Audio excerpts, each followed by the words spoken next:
Right, long time no speak. It's been a little while since I've actually done anything on the car. I've just had some time away from it. So let's have a quick little update and see where we're at.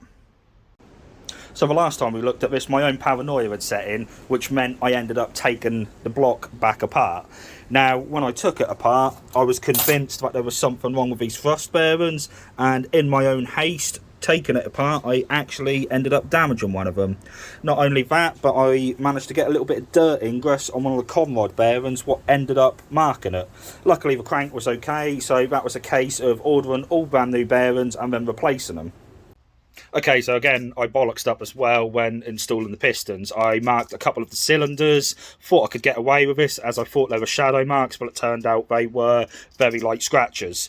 Now, this was due to me not softening the leading edge on the ring gap. So when I'm talking about the leading edge on the ring gap, I do indeed mean these corners which can contact the bore, as you can see there. Right, so a lot of forums were saying that you didn't need to soften up the corners of the piston rings on the gap. Obviously, I found differently, and once chamfered and reinstalled, I didn't even get so much as a witness mark or a shadow mark left behind. In addition to that, I used one of these drill hones just to clean up the cylinders again, and so everything in there is now perfect. Obviously, I also had to check my ring gap again to make sure I was still in tolerance, which I was. So great news. So now you've seen my fuck-ups, let's move swiftly on to my intentions for today. So today we're going to look at stripping this head down and getting it ready to be sent away to be skimmed. Now we're going to flip it over and just do a quick little inspection to make sure what we're sending away is half decent in the first place. So what I'm looking for is any major damage what might indicate that something has been through the engine in the past. As you can see, that looks pretty good.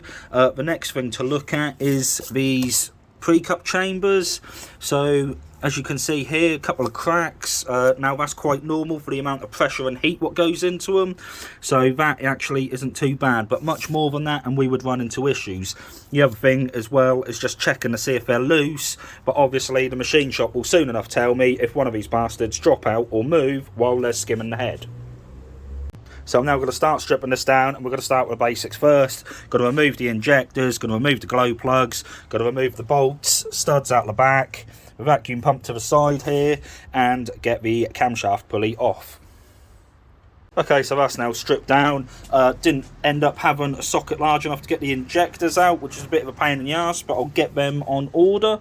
So next step is to just remove these cam ladder caps.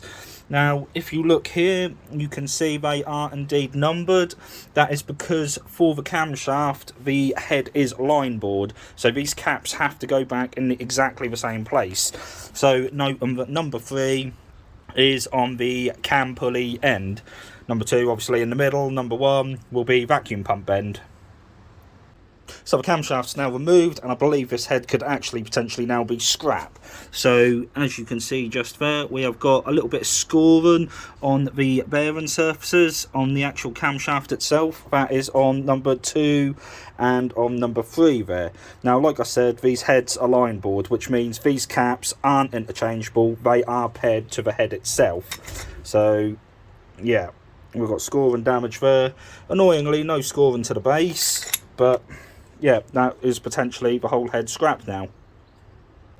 Okay, so I do actually have 2 more heads stored up down here, so potentially we've still got something usable yet. But for now, what I'm going to do is I'm going to take the shims and buckets out of this head. I'm going to number them up just in case I do some research and I find out I can still use all this. But at the moment, to me, this is scrap, so the intentions are recover the shims and the buckets out of this, because the shims are now getting hard to find, and I can always reuse them, get them reground for one of those heads hidden up over there. Okay, so where are we at? Obviously, this first head I looked at today was scrap. Ripped this second one apart. The caps were actually great. The camshaft, unfortunately, was pretty rusty, and then I started looking down into where the injectors should be and found that the head looked like it had been underwater. So, unfortunately, that one is more than likely scrap unless I ever take the pre-cups out and clean it properly. Now, here's that extremely rusty camshaft, which was very disappointing in the end. And luckily, this was head number 3, which I've got lucky with. It is a good head. The only downside I've got is because, again, the camshaft is sat damp. A little hard to see there, we'll just zoom in. You can see I've got some very light surface corrosion. Now, I've been using this metal polish, auto soled, and luckily it has actually very nicely polished that back up and took everything off it. So that's going to be this evening's job. Okay, so we're now on day number 2. I've just got to drop the valves out of the head using the valve spring compressor hidden under here. Went to a cars and coffee meet this morning, give the car a bit of a beasting on some B roads, and discovered I've got some scrubbing where the edge of the tyre is just hitting the arch here. Now, I had intended on adjusting the coilovers, but of course, in true coilover fashion, the lock rings are bloody seized. So I'm now going to have to soak these up for the next few days, maybe a week, in some penetrating oil, and then I'll come back to this job. But for now, let's crack back on with the head. Okay, so just a quick rundown of what we're doing here. We've got the cheap US Pro valve spring compressor. I've chosen this end, which is going to sit on the face of the valve, and I've chosen that end, which is going to sit on the top of the valve just there. So I'll just go away for a second. Okay, so now all I'm simply going to do is tighten the tool up until the little collets just release in there.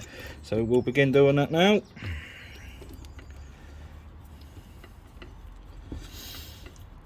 Fair a bit of winding.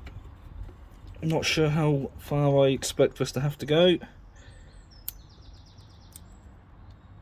and it would help if I had something a bit more substantial than a fucking paintbrush. Be right back.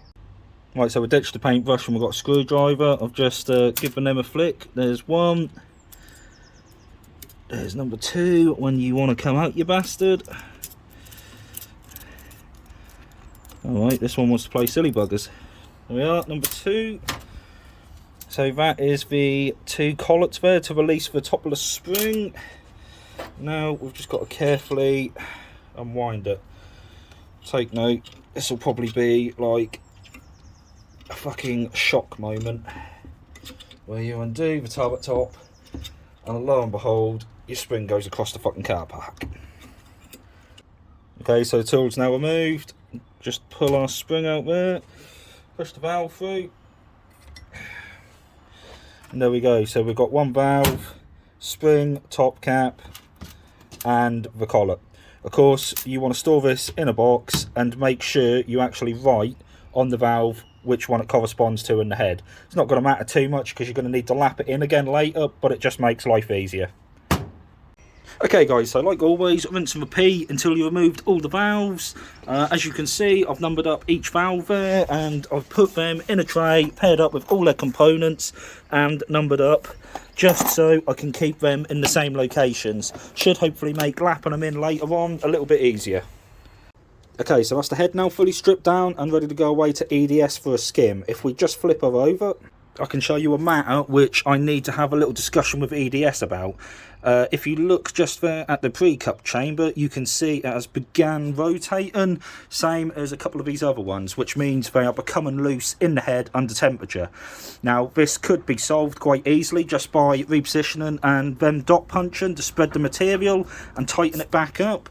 But if not, I have actually found a distributor producing large volume pre-cups, so we'll see what the options are tomorrow.